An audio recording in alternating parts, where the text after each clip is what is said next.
Hi there, this is Neil with Real Terrain Hobbies. Today we are going to be taking a look at our first level. It has been completely finished, and I'm happy to say that everything is done. The interiors, the exterior, the walls, everything has been completely finished. So we're going to go ahead in this video, I was going to say this episode, but this video, and do a complete step-by-step rundown from start to finish. And this will include everything from gluing our foam core structure together and creating that, measuring out and creating every piece of wood that we've made for the overall structural appearance of the building, staining all the wood, plastering the walls, doing all our masonry for the styrofoam rocks and the mortaring involved with that, painting everything, and then finally gluing, and even more gluing. So stick along for the ride. It's going to be a good one. I can guarantee you that. It took me a long time to do all the editing, but it was completely worth it, and you guys, I know, will for sure enjoy it. So go grab yourself a cold one or a nice hot cup of coffee, and let's dive on in. So to start out the project, I used 3/16 inch thick foam board, and I wanted to go with the foam board over any type of wood. I was considering wood panels as well, but my worry was with those is that the moisture in the air over time would cause them to warp, and I like the idea with the longevity with the foam core board over that. So I started off by cutting those pieces out, and now for the base I went with 7.5 inches long and 3.5 inches wide, and for the walls I went with 2 inches tall. And for the glue, I'm using a PL premium glue, and again, this I figured is good for longevity and for sturdiness. It's not going to be breaking or snapping on me, and I actually had a tube of caulking of the stuff, which is why you see it spread out over the cardboard rather than coming out of the tube itself, or the smaller tube, that is. So I went ahead and used some books to glue these pieces together and to kind of hold them in place. But with this PL Premium, I found that you didn't really need much pressure. In fact, if you saw the other vlog that I did on the second level, you can actually just press them together and they'll stay where they need to be. You don't need any blocks or any books or anything like that really to hold it, to have it hold its shape. But I did that at the beginning and later found out that it actually wasn't required. So to start out here, I'm making some of the exterior wood structural columns, the pieces holding up the second floor structure. And for that I used 1/4 inch square dowel, and then I went ahead and used a steel brush to get those lines in there, which gives it that grainy, older kind of worn, and yeah, just a worn look to it.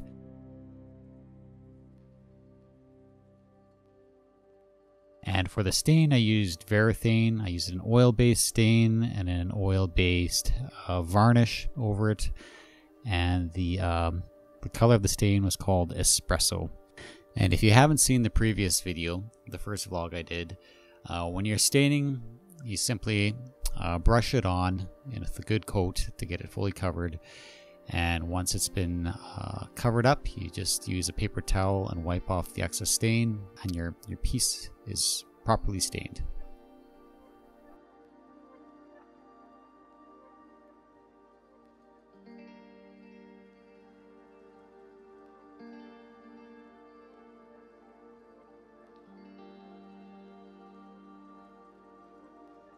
So here I'm working on the front piece. I didn't glue it on as I was concerned that it would be difficult to work with the full first floor if I had all the foam pieces glued together at once, so I left the front off and one of the sides off. But I later found out that it wasn't really necessary. I could do it all at once. But here I'm just cutting out the front door and gluing on some of the exterior wood pieces. So next I went ahead and marked out my opening for my fireplace, or the chimney opening, as well as the windows, and the windows are 1 inch by 1 inch. And the opening for the fireplace, I believe I went with 1.5 inches by about 1.5 inches tall. So we're back here working on the front piece again, and I kind of use this front piece as sort of a tester for what I was going to be doing for the rest of the building. So I went ahead and glued on the square dowel pieces that I had stained, and I was also going to use this piece to start off with the foam rock pieces, and just to kind of test things out and see what kind of look I could end up getting for the rest of the build. And I just followed suit with more of these dowel columns for the other part of the building. And I should note too that these are 2 inches tall, the exact same height as the foam core wall itself. So now I'm cutting out the interior frame for the door, and I'm using 3/16 square dowel just to frame this out. And as you can see, I've got my hinges already glued in there. Now that is for the door, and if you want to know how to do and install the door, I already have the door tutorial that you can go check out in my other videos, or in the link just above here. I should be able to click on that right above. So now I'm going ahead and using high density pink styrofoam, the stuff that you use to insulate your home, and you can find it at any hardware store. This is what I'm using for the stone on the exterior. And what I do is I cut a chunk off about 1/4 inch thick, and then using your fingernail you peel the surface back to get a rough look to it and get rid of all the sharp edges, and just go ahead all the way across the top, the surface, as you can see I'm doing here, and from there you go ahead and rip your pieces or cut them or whatever into your desired sizes that you want for each of the stones, and then just glue them into place.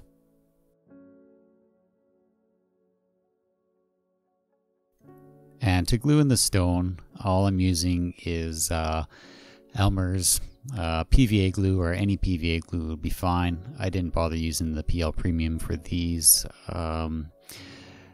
Pretty much, if you're going to be breaking your foam off by accident, you're just going to be busting the foam piece itself before the glue joint actually breaks with PVA. So I just went ahead and used PVA, and that was more than adequate. And you can see there's no real science to it. I just shaped my pieces the way I wanted them, so it would fit around in an arch above the doorway. And there's not, like I said, there's no science to that. Just do what you feel looks good. And I guess I hadn't mentioned it in this video yet, but all the wood pieces that I'm using here so far have been balsa wood. I do use basswood as well, which is a hardwood for certain parts, for instance the hinges on the door, but I'll note when I'm using bass as opposed to the balsa. But as far as you're concerned, it's balsa until noted further. So as you can see, I went ahead and started to mix my plaster, and what I'm using is a hydrocool plaster, and the stuff in particular that I have is from Woodland Scenics, but you can find any brand anywhere and it'll do just fine. Even a plaster of Paris I think would work just fine. And I actually did do a test with flour and water, so paper mache type material, just flour and water, and that worked fine. I got some nice cracks actually as well in it, which would add some nice effects. But in this case, I just went with a hydrocool plaster. And so all you do is mix it and apply it onto the joints, and you want a fairly soupy mixture so it seeps into those cracks really nicely and easily. So just work them into each of the joints, and then go ahead and wipe them off with a wet rag. And afterwards, when I'm done wiping off with a rag, I make sure to go in afterwards with my sculpting tools, and I clean out the joints and just give it some more depth. Otherwise, the things looked too smooth and shallow across, and you don't get any depth in your rocks, so just make sure you go in afterwards. So you can see here I just went ahead and cut out the panels for my chimney, and now I'm just marking out the opening for my doorway. And again, I made a whole entire complete tutorial on how to make swinging doors and how I did all that. So refer back to my video. I'll have a link here again that you can click on, and so you can go check that out.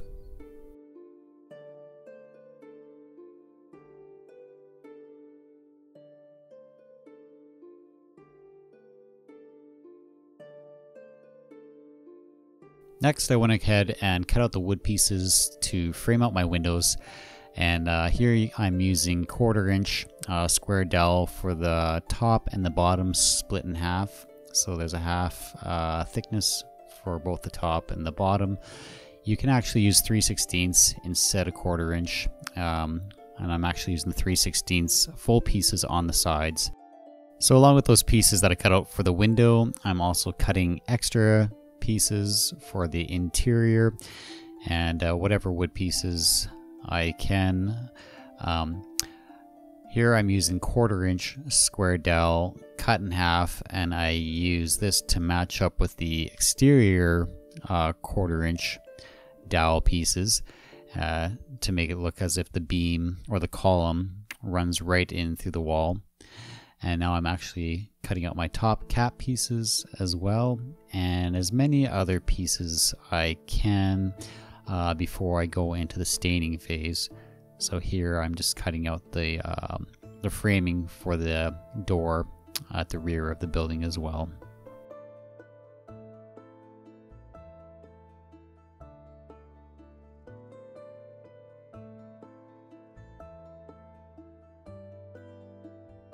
And I also went ahead and cut out these angle braces for style, and I'm sure they served a function for not having your wall collapse on you at the same time. And then once you have your pieces, go ahead and give them all brush with the wire brush, and then you're ready for staining.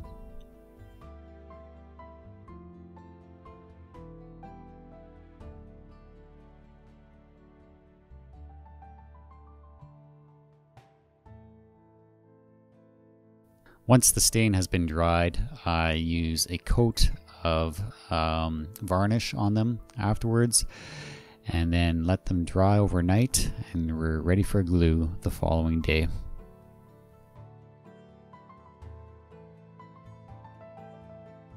So while we're letting all those pieces dry, we can go ahead and start working on the wall for the interior. And this will be separating the kitchen area from the main area. And I still haven't decided what I'm going to do with this main level. It may be a shop, or it may be some kind of restaurant, or just the main level to a home with a kitchen in the back. But I kind of like the idea of having a shop, maybe some place to brew all sorts of magical potions or whatnot, or who knows, something along those lines anyway. But here's what I did for the wall. And then for this piece of foam, I cut it in half widthwise. So I cut the thickness in order to make it so it's not extremely thick once I add the plaster on afterwards.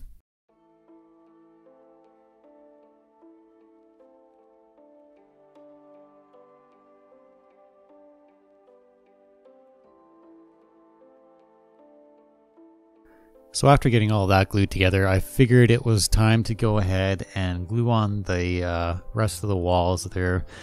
Like I said before, I was planning on leaving them off just to make it easier to get my hands inside and work on the interior, but I figured in the end it didn't really matter. I'd have enough room anyway, so I just went ahead and glued those on.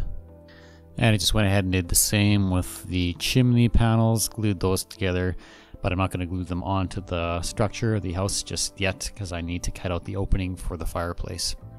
Setting that piece aside, I'm going to go ahead and glue on the two top cap pieces, and then cut out the opening for the fireplace.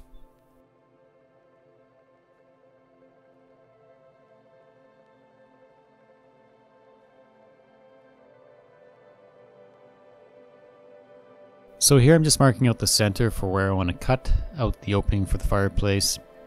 And I just wanted to say too, while I was designing this and making it, I wanted to make sure it looked like it was structurally sound and built properly. It's kind of hard to do that with a thicker 3/16 foam core, but I'm always trying to make it look like the beams, the long beams at the top, are being supported by the columns underneath, although it was difficult to make it look like they were directly under. But I just wanted to point that out, and as I said, with the foam core, it's kind of hard to do that, but I did what I could to make it look as realistic and structurally sound as possible. So again, just gluing the interior pieces for the doorway, and you can refer back to the tutorial I just did on the doorways, and it goes into nice detail as to the measurements and everything that I did to get those built. So we can now go ahead and glue on the stairs, the rest of the foam core pieces. And it's important to note too that it's good to plan ahead when you want to get these glued on. You could either do it the night before, or just kind of plan ahead as to everything that you want to do, and some of the things you can't get done while your glue is still wet, you know, for your main structure. So just kind of plan around what you can work on while that's drying, and just kind of work that out before you start getting into anything and realize that you can't actually do anything more because your glue is still wet. And now I'm at the stage where I can go ahead, put the interior wall in, and get things measured out for the wood panels on the exterior wall. After having that in there, I line it up with the columns on the outside to make it look like, again, that it's structurally sound, that you know, the wall is going to be it'll be a structural wall, so it'll be supporting the upper level, and you gotta just line it up with the outside columns to have that done. And then go ahead and start measuring out your angled pieces. I just line it up, mark it with a knife, and cut it instead of just trying to measure it out with a ruler. And it's easiest just to line things up and mark it out with a knife. And you can see I had gone ahead, measured out a bunch of pieces, cut them out, got them stained and marked up with a wire brush, and had them ready for gluing on.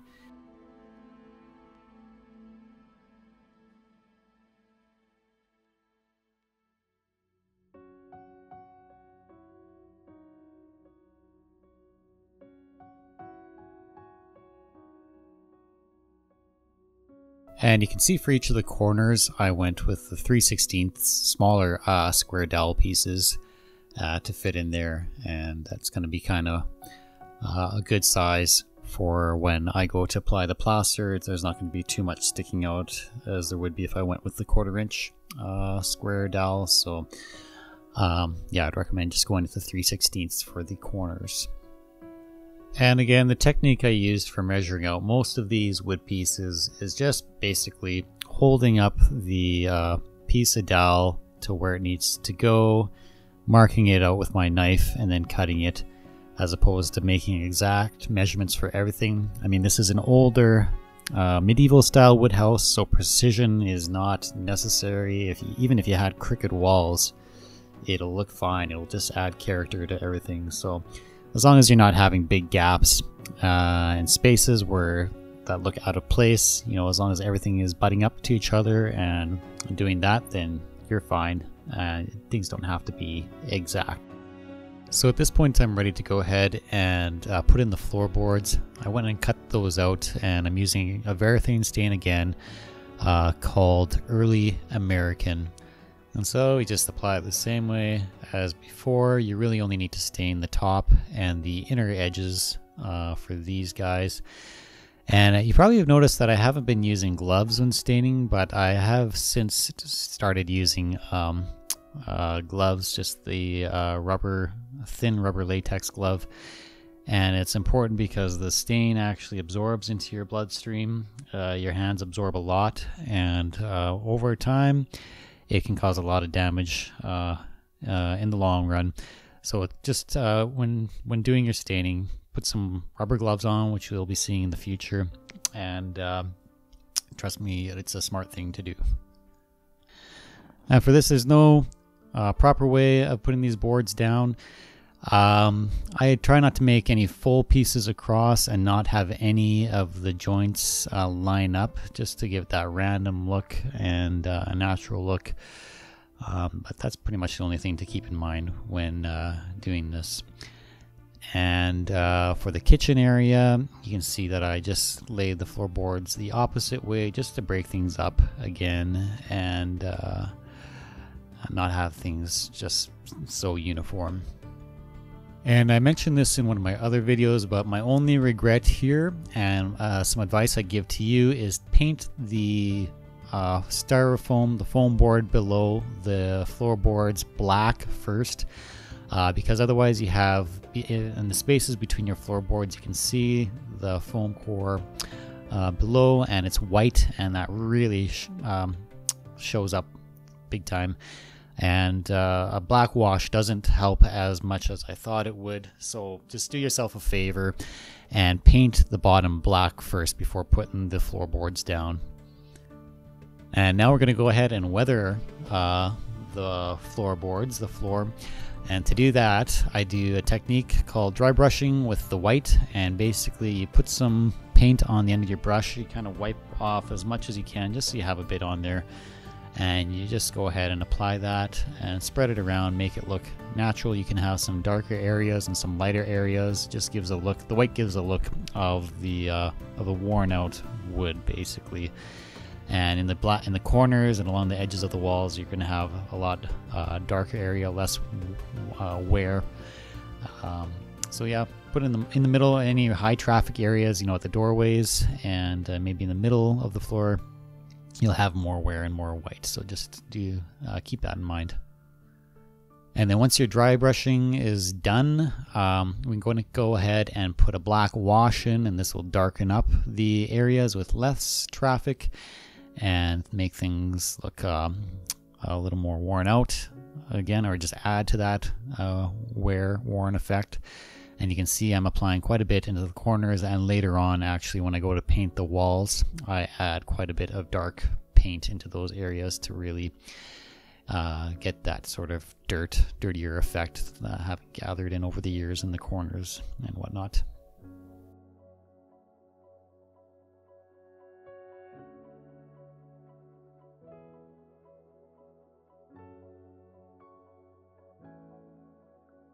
So using 3/8 basswood, I made the hearth or the hearth for the fireplace. And yeah, I realize it's kind of funny, a wood hearth. That's not going to be the most safest thing. You probably should use stone, but I went with wood. It looks fine. And just suspend your disbelief, or however the saying goes. Yeah, it'll look good. So it's time once again to go and start making our stone pieces and putting the stone onto the side of the building. I'm going to start off here by doing the fireplace, and I start off on the edges, the corners of the fireplace. And for those blocks, I want them to be a little thicker than the stone that's going to be covering the face of the chimney and of the sides. Just to add a bit more character, and it'll really make things pop that way once all said and done. And so yeah, as you saw for those thicker corner pieces, what I did is just cut a block out, and then using my fingernails, I just chiseled out basically all around the edges and the corners and the surfaces, the faces, just to roughen it up and to give it that rough rock look, and then notched out the corners for it to be glued in place. And so when I'm making the corner pieces, I make sure that I stagger them so that there's a longer side and then a shorter side on top and then a longer one. Just kind of to stagger it back and forth to give it a nice random look, rather than having all the edges line up all the way to the top.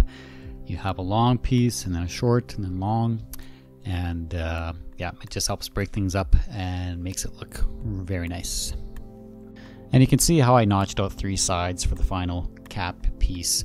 You want this still to look rough like a rock and stone. You don't want it to be flat when you take the the next level off. You still want it to look kind of nice and rough looking.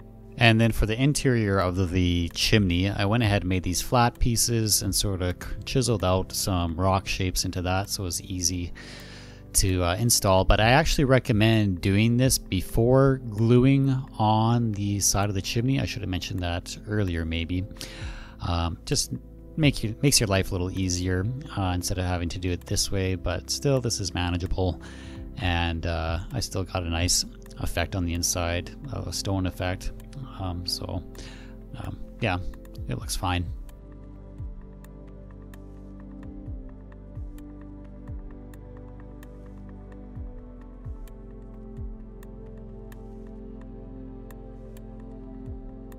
And for the base of the fireplace, I just went ahead and cut out a square chunk of styrofoam flat at the top, pushed it in to however far I needed it to go, and just cut off the bottom. And you could have carved into that the brickwork, but I didn't do that. I can't remember why. But I don't think you needed to. I made an extra piece with the brickwork and then glued that on afterwards. So here is that extra piece that I made for the inside of the fireplace, the bottom. And all I'm doing for cutting in the blocks, or the bricks rather, is just sliding the length of a knife. I'm using an actual alpha knife, or just the utility knife, I guess, a razor blade, and it makes for easier straight lines this way than using the smaller pen knife. But for the shorter pieces or shorter cuts here, I'm using the pen knife just to get those.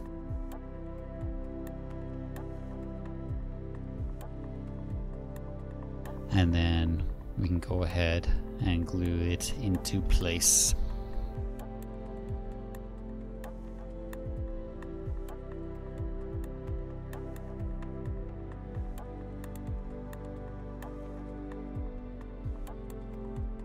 And then I just went ahead and glued that final piece into the back of the fireplace. And we'll be filling in all those gaps with plaster later on. And again, same thing for the stairs as we did with the chimney. Make the blocks thicker on the corners and than you would with the surface area for the stonework. And I even made the bottom block quite larger, and I slowly tapered as I went up along the corner, and it gave it a neat little added look to it. But for these rocks, the other rocks on the sides, just make them whatever shapes and sizes you want. Make sure they're to scale for your guys. I'm not sure, or for the 28 mil figures.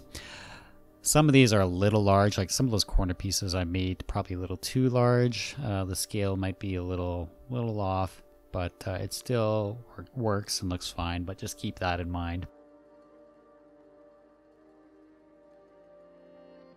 One thing that's important to mention here is I realized afterwards that I want my gaps a little larger to be able to fit in the plaster afterwards to give it that nice look.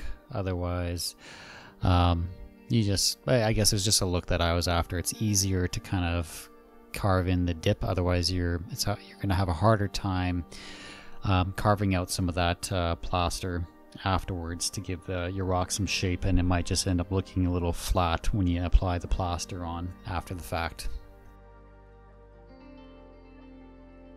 So I'd say the plaster here is actually a little too thick and not kind of watered down enough. I'm having a harder time getting it in those gaps, so you want it a bit more soupy than this, just to get it inside and in between the stone, the gaps, nice and easily. Otherwise you're kind of fighting with it, trying to get it properly shoved in to those gaps.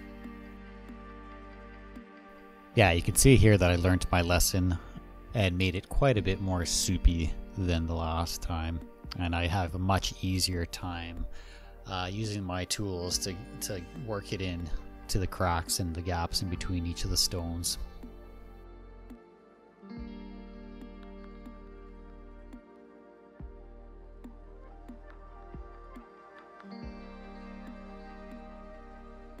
And now I'm cutting out the opening for the cellar and getting ready to put the stonework on the side of the staircase. Again, go ahead and look back at the door video if you haven't already to see exactly how installing these doors and making them are done. And to speed up my process for making the stones, I went ahead and made this piece. I roughed up the entire surface of the one side and then cut into it with my knife, not all the way through, just about half the way down a line so I could easily tear them apart. And in tearing them apart, you get the nice rough edge on it on the side of the stone already. And then it's just a matter of pulling and ripping them apart, and you get your stones nice and quickly this way, and it just speeds up the whole process for making those stones. And it's important to have the stones sticking up a bit from the stairs. The wooden stair boards are going to be needed to be hidden a little bit behind the stone, so just have them sticking out a little bit like it's shown here. And so at this point I decided it was time to go ahead and make the supports for the second level overhang.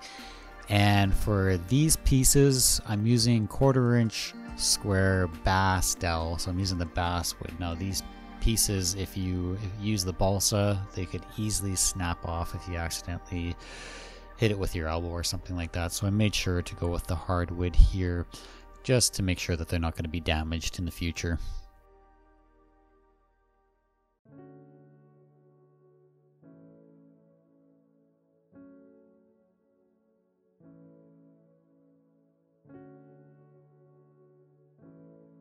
So yeah, then after you've wiped things dry and clean and wiped off the surface with a wet rag, make sure you go in afterwards and sort of scoop out as much plaster as you can without completely removing it. You want a little bit to remain behind, but this is an important step just for defining each of those stones. Otherwise, if it all just blends together, if you don't take any of this out and just use your wet rag to wipe it dry, things are just much too flat and you don't get to see each of the stones, and it's going to be much more difficult to paint and differentiate between what is stone and what is the mortar after the fact.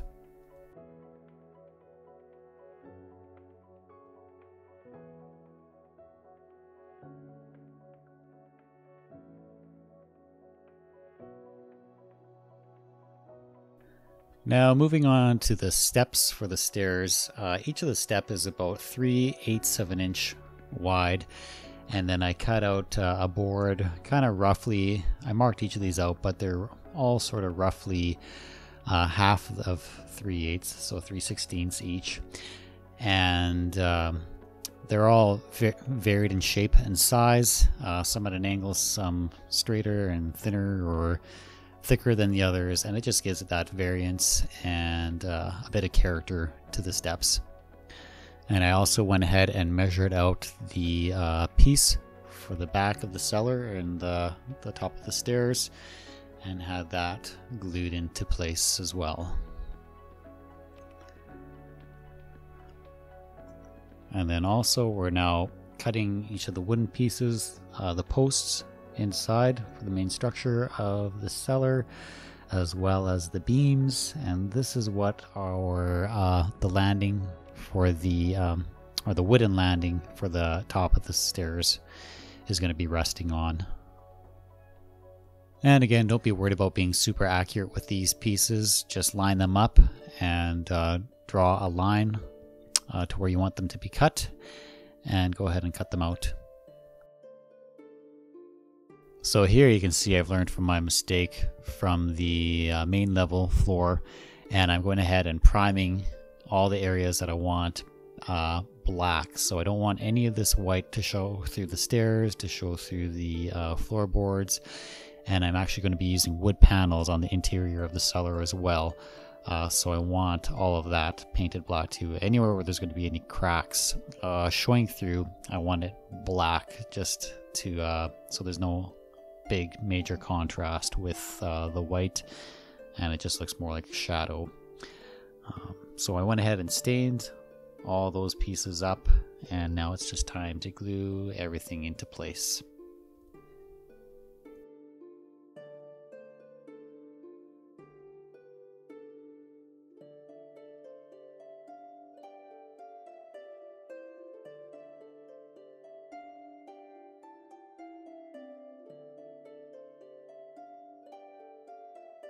And here's the result for the stairs. You can see how things are crooked and misshapen and things are not perfectly straight and even. And it's the same thing for the nosing of the stairs as well. I put those in at an angle, and I think that adds quite a bit to the character. And I actually left, for these nosing pieces, I left every third, I think I took one of those out even, every third piece of the nosing open, just so you can have the minis sit inside and have the bases fit in just like this.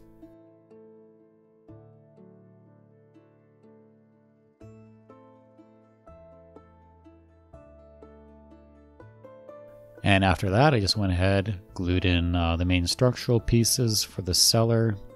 These are the pieces that, instead of the foam board being our structure for this model, in real life you would have the wood. So it's important to think how you would build this structurally with wood and make it realistic that way. And you'll see here that I made a mistake by gluing on the beam across the doorway. I actually ended up taking that off afterwards because I wouldn't be able to slide the door into the door jamb afterwards. So don't make that mistake. And after going ahead and gluing in the door jamb, I went ahead and measured out the height for the wall boards that we're going to be gluing on, because the inside of the cellar is all going to be wood. And I put the wall on first. I don't think it really matters if you put the wall pieces in before the floorboards. I just chose to do the wall first, and then after that I went ahead and did the floorboards. And again, I used the same stain that I used for the flooring on the in the interior, the Early American.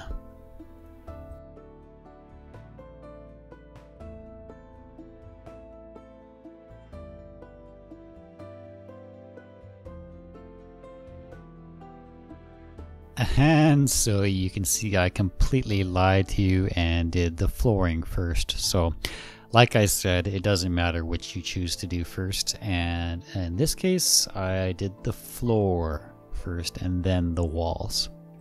So putting these in is pretty straightforward. I just recommend using something like the penknife. It came in handy a lot to just for picking up and getting these guys glued in place, and especially for tight spots, it really came in handy. And same technique as before, put your piece in place, mark it, cut it out, and glue it in. Pretty simple stuff as far as measuring out these angled pieces. And then go ahead, use the same technique we used inside for the weathering. Start off with the white dry brushing. And even on the walls, it's more of a worn look for the floors and almost more of a moldy kind of look on the interior and the walls as well. I actually ended up going with a second coat of the white dry brushing later on towards the end, just to make this cellar kind of look like it was more weathered and worn, being more kind of exposed outdoors to the elements than the interior would be. And for the black wash, I try to make it more pronounced along the edges of the angled boards or the darker columns and beams, just because those are the places that will get more mold and more dust and grime. And so here's the interior of the cellar. Like I said, I did a little bit more weathering with the white dry brushing, and I also even added some moss here and there that you'll see at the end, which really kind of adds a nice overall weathered effect. Now it's just a matter of finishing up this little extra bit of stonework for the exterior along the staircase, a couple more wood pieces, and then doing the mortar, and we're ready for paint.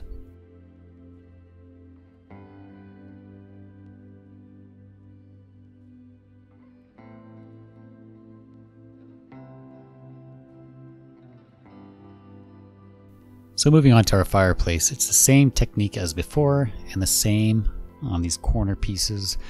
You'll see here it starts out short and then gets longer and then shorter and longer on either side, and that's important for giving that added character to everything. But as far as shaping your pieces, same process as earlier, and gluing, we're still using the same old PVA.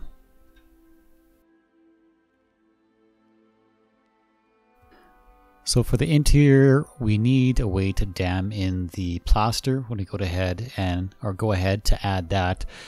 So what I did was take a piece of the 1/4 inch dowel and cut it lengthwise right in half all the way down, and I use this to border along the top cap of the walls all the way around. And again, this will be used as a dam when we go ahead and add the plaster onto the walls. And for these longer pieces, there tends to be a bit of spring to them and they bow out in the middle. So I made sure that they wouldn't have any gaps and used a couple of clamps for those just to make sure things stay nice and tight and don't bow out. And next was adding plaster onto the fireplace. Same technique as before, just make sure that after you add it in, that you have that you've taken some of it out just to give some definition to each of the stones. And that's kind of the only main trick that you need to worry about. You'll notice too that I was getting a lot of the plaster kind of left on the wood around the pieces that I was plastering.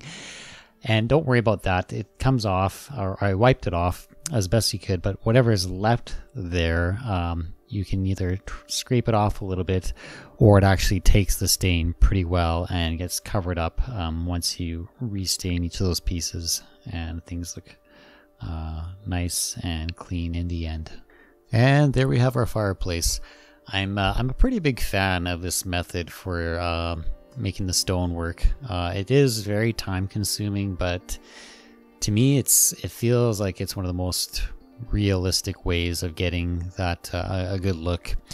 I haven't tried too many things. I experimented with just carving out a piece of styrofoam itself and carving rocks in, but I just wasn't as happy as I am with this method. And I figure the more you stick to doing it the way it's done in real life and applying that to whatever you're working on, the more real it's going to turn out in the end. And I think that's a good rule to stick with when you're trying to make things look nice and realistic. Okay, now we're going to work on the platform for the landing on the staircase above the cellar. And to do that, just measure out roughly the opening for the top there, and then take the piece, line it up, and mark out where the posts are going to go, and just take your knife and notch those out. And then once you've done that, simply cut the piece up into boards, various lengths and widths, various widths. Again, just to break up the uniformity and make things look more natural.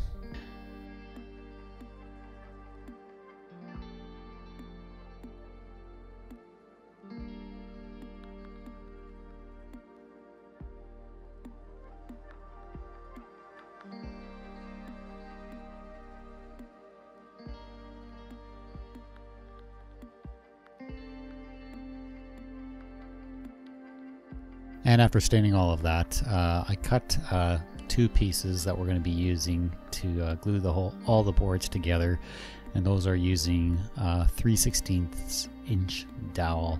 So at this point, go ahead and glue those on. And the top board that I'm gluing on along the edge there, I actually just ended up taking that off afterwards and gluing it onto the beam that is over top of the doorway itself. So that's actually not going to be part of the landing platform that can be removed later on. So now we're finally ready to start painting all the stonework. And for that, I went and picked up some stuff called from Deco Art Americana multi-surface satin. And this works great on the styrofoam and doesn't eat it or do any damage to anything. And I just went ahead and applied that over the entire stone surface, making sure I got everywhere, especially in the mortar areas where the plaster is. The primer is white just like the mortar, so it's easy to miss that. So just make sure everything is completely covered up with the primer, and then we are good to go ahead and start painting the stone.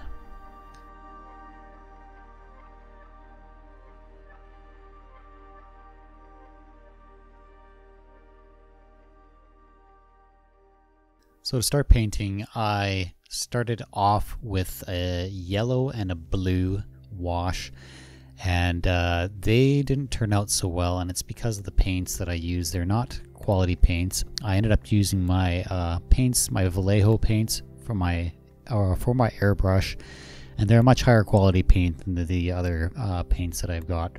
So this really did not end up doing much at all. I ended up going with a black wash after this, which was good, and it basically stained a little bit the mortar, in between the mortar, and added some texture to that. But other than that, the initial washes with the yellow, blue, and brown were really to no effect, just because of the quality of the paint. So make sure you've got some good paints on hand, and Vallejo is a good brand that I'd recommend. So for my second attempt, I instead decided to go with a dry brush of the paint, and this got a lot more of it on there and was much more effective than the wash was. So I started off by doing that with the blue, just to get some blue highlights that you sometimes see in rocks. It's actually going to be not quite so bright as you see here, all said and done, but I put the blue in just to have that effect. And afterwards I went with a burnt umber and did the same thing with that one. It was a dry brush, and I put it on a little more thick in some places, and in some others a little lighter, just to add some variance. And then once that was done, I went ahead and did a black wash again, and this is what really tied it all together and made things look very good. So this wash was a little bit heavier on the paint. I'm not sure of the exact ratio, but say for 3 or 4 drops of paint, I used maybe 2 drops of water. So there's significantly more paint than there was water, and it really seemed to tie everything in together nicely and give those rocks a really nice, realistic, and good, effective look to them. And I really like the look of it once that was all dried up, and you can see those blue hints or touches of blue in there. They do look really good, but overall the rocks look pretty dark. So I decided to go with a dry brush with white again to really make some to make the highlights pop, and to give it a good worn look. And I did that, and then after I had finished doing the white dry brushing, I actually used a little bit of a white wash as well, and that kind of seemed to lighten things up, and it really actually added quite a bit to the overall look and effect of the rocks as well.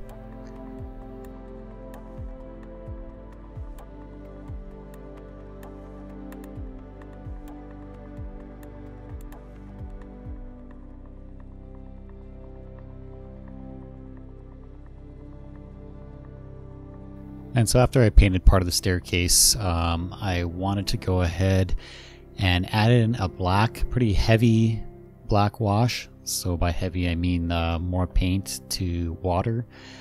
And what this does is give the rocks an old kind of moldy look. So if you see rocks that have that sort of stained blackish look to them, usually that's from a mold that has kind of or a fungus of some kind that has died. And so it just kind of adds to the overall wear and look of the rock, and I just sort of added it sort of randomly to make it look like it was or just more natural instead of, you know, uniform. Again, we don't want to be uniform in anything that we do here, to make things as natural as possible.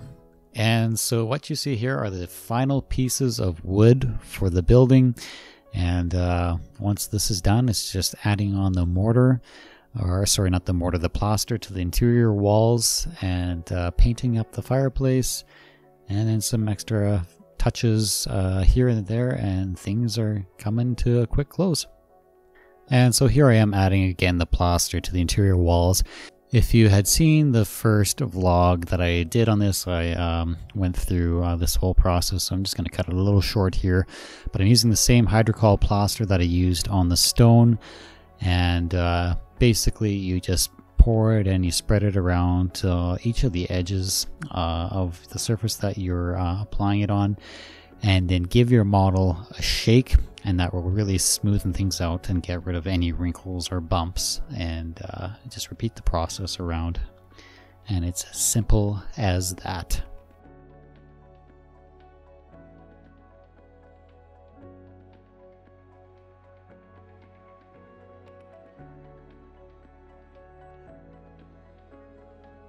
Alright, so it's time to start painting the interior walls, and for that I'm going to be using this sponge, and this is a natural sea sponge that I'm using, but we'll be using this later on to texturize the walls and add a bit of variance to that. So this is what that looks like, and I just got this from a local crafts store.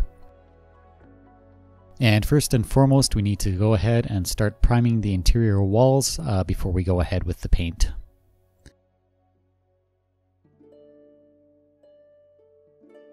And after some experimenting, I found that a color called Naples Yellow worked well for this. Basically kind of an orangey brown, and what I did with that was made it a little thicker or darker on the outer edges of an area, so any area kind of touching the floor or any piece of wood, it was dark in that area, and then lighter towards the middle. And as you can see, when I'm painting an area and that is dark, after I've applied it, I'll go ahead and dry my brush off. I'll dip it in some water first, clean it off, dry it off, and then use that to soak up any of the darker area towards the middle and create that a nice feathered look to it from dark to light.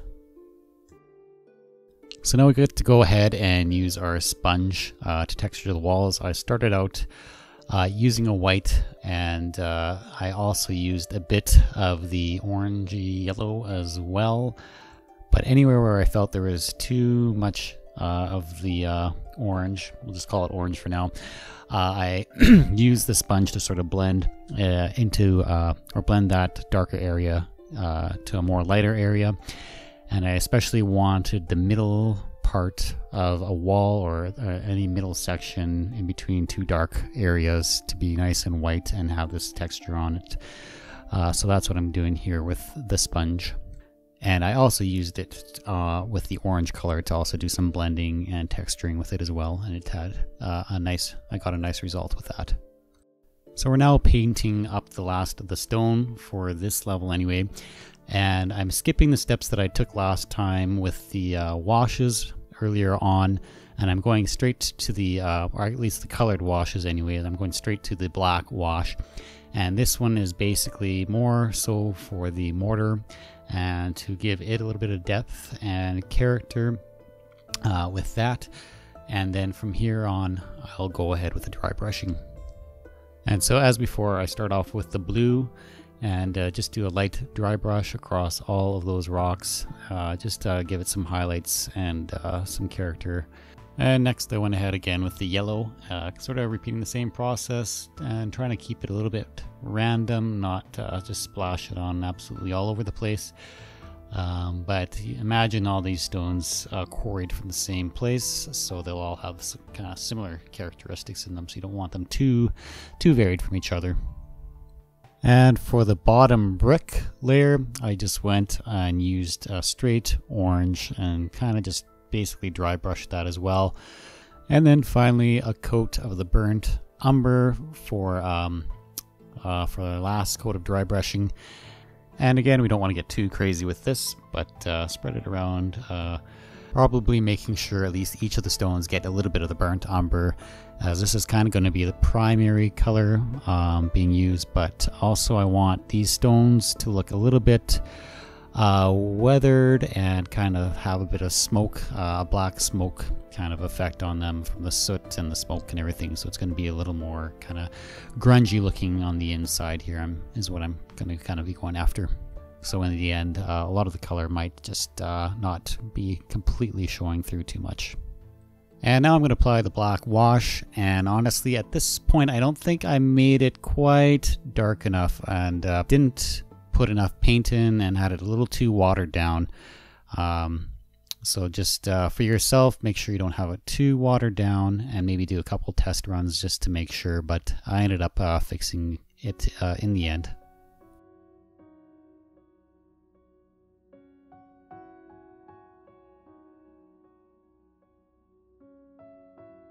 So now I'm just doing my final dry brushing and the weathering of all the wood. I'm doing the stairs here, and then the landing and most of the wood pieces just with a white, again with a white dry brush to get that worn and weathered look, and a little bit of a black wash here and there as well, just to finish things up nicely and make it look nice and natural. And finally, with the stone, I'm going to go ahead and add the moss. First, before I put the flocking on, I'm going to paint it with the olive green and yellow olive colors. I basically do 2 parts of the olive green to 1 part yellow olive mixed together. And then I go ahead and paint on where I want the moss. Again, you want this to look natural. Don't just kind of splatter it all over the place, but be selective of where you want to put that. I put it on some corners and various other places along the building.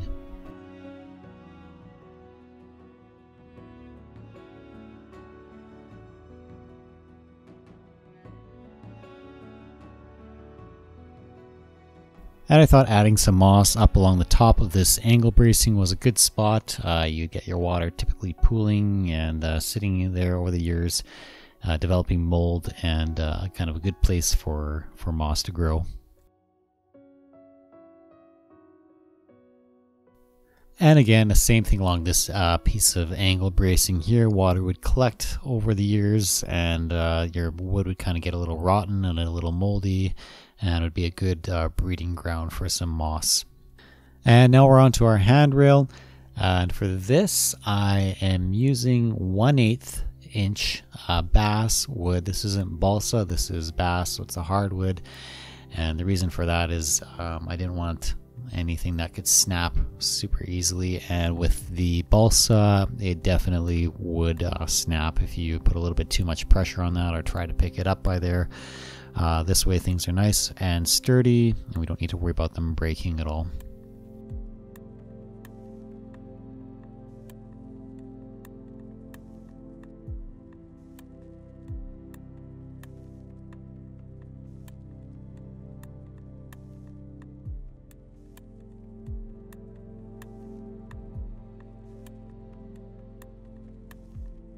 And after gluing this first handrail on, I just wanted to make sure that post wasn't going to interfere with the building or the second level of the building at all. So I just tested it out to see, and it looks like it's going to work just fine.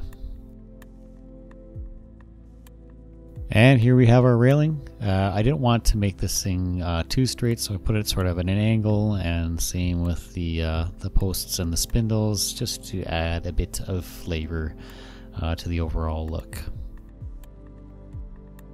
And now it's time to add on our flocking, and for that I'm just going to use some PVA glue and brush it on wherever I applied the green paint earlier, and that's pretty much all there is to it. I try to have it collect on top of the rocks and inside some of the nooks and crannies. I actually put some inside the cellar as well, in between the cracks of the floorboards. And that actually adds, or looks quite nice. It adds quite a bit of flavor, or yeah, I guess flavor, whatever word you want to use there, but it looks pretty good. And so just, yeah, simple enough. Just add the glue and then sprinkle on the flocking. And for the final last job of the entire first level, I'm just going to make some planters for these windows, and for that all I'm going to do is measure them out at 1 inch long, and then I cut each of the pieces out for that. It's a very simple thing to do. The two sides, a bottom piece, and the two end pieces, and then just stain those, glue them all together. And I actually ended up gluing another wooden piece in the middle to act as dirt. I painted it black, and that's just what I'm going to glue my flower tufts onto. And it is as simple as that, and looks great. Finishes off the building very nicely.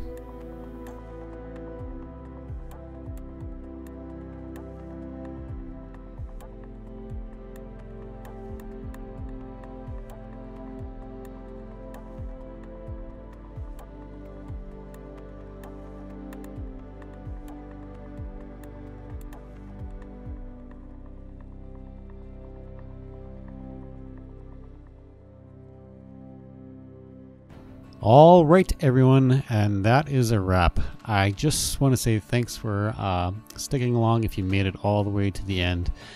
That was a ton of editing on my part, and it took me a long time to get all that put together. So thanks very much for watching, and I hope you liked it. Let me know in the comments below. Like the video if you did enjoy the video, and subscribe, and also share to any of your friends if you think it's worth sharing. So stay tuned, everyone, for more to come just like this. If you like these videos, again, let me know below, and until then, have a good one, and I will see you on the next one.